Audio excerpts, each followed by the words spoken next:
when you speak about the problem, the challenge of bridging the digital divide or providing connectivity in this nation, it is sadly way more significant by way of numbers. And that number is kind of squishy. And what I mean by that, you've got homes passed or technical infrastructure access versus actual connectivity, being able to forward it and having a continual relationship with the broadband provider and online access and continual, because I can be classified as connected and I might have been online last month, but if I can't afford to pay the bills this month, then is that really connectivity? So the problem is vast. Proportionately, it's more significant in rural areas, but numerically, it's very significant and more by way of numbers in urban areas. So we're talking about a chronic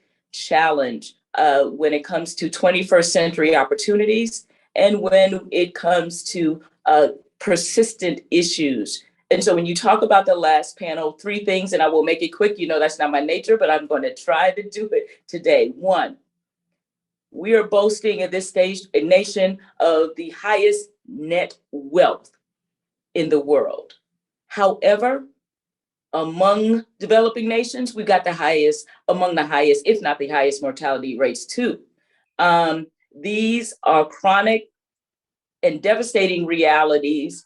Admittedly, some of the problems and challenges are complex, but they're fixable. And I think we walk into these spaces and think things are not fixable because they haven't been fixed before.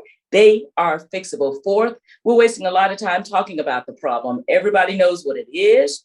It is getting worse, not better. And while I am not saying that there is no need for additional research and data, we've got the tools that are game-changing in other sectors and other neighborhoods in this nation. And it doesn't seem to trickle down. Got a little political there. And be more robust and ubiquitous when it comes to certain communities, particularly communities that are African American, Native, and low net worth. So we know what the problem is. We know where the problem is. We don't need a map to tell us where the problem is. What we need are the collection of the billions of dollars that are trickling down through the Infrastructure Act and the like. We need those to trickle over and come over my side of the tracks, because the reason why I have problems with some of block grants and some of these other methods of distributing resources from the federal government to the state, because it never, ever, ever got to my block.